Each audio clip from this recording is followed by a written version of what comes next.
तुम्ही तो गाणं ऐकलंय का? बाप नंबरी तो बेटा 10 नंबरी. असंच काही अजितदादांसोबत होते. अजितदादांवरती 70 कोटीचा सिंचन घोटाळ्याचा आरोप होता आणि देवेंद्र फडणवीसनी बोललेलं माझं सरकार आलं की ते जेलमध्ये जाऊन चक्की पिसिंग. तसं काही झालं नाही. हात मिळून मांडीला मांडी लावून सरकार बनवलं. आता अजित पवारांच्या पोरांनी बाई जी जमीन विकत घेतली ती 1800 कोटीची जमीन आहे. जे सरकारी रेट त्याला 1800 कोटी आणि बाई 300 कोटीमध्ये घेतलं. मात्र रजिस्ट्रेशन 500 रुपयामध्ये झालं. अजित पवार बोलतात की मला हे कळलंच नाही. हे कधी झालं? मी बिझी होतो या सगळ्या गोष्टीमध्ये. खरोखर या गोष्टी माहीत असेल पण आपण यावर काय बोलू शकत नाही. बघू आता यावर पुढे सरकार काय पावलं उचलतात.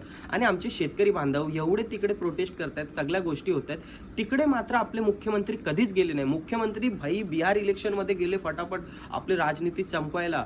आणि आता मात्र अजित पवारांचा इकडे घोटाळा झालाय पोरांचा, तिकडे मात्र मुख्यमंत्री हाजीर होणार. म्हणजे विचार करा, शेतकऱ्यांचं हित बाजूला, मात्र त्यांच्या जमिनी लुबाडायच्या आणि त्याच्यानंतर इंडस्ट्री वगैरे सगळ्या गोष्टी बांधायचं, सगळं करायचं आणि तिकडं मग बाहेरच्या लोकांना बोलून त्यांना काम धंद्याला लावायचं. आपल्या शेतकरीच्या मालाला भाव नाही, काही भाव नाही. म्हणजे सगळ्या गोष्टी तुम्ही विचार करू शकतात की काय अवस्था चालली आहे शेतकऱ्यांची आणि त्यावर आपलं सरकार काहीच समाधान करत नाही.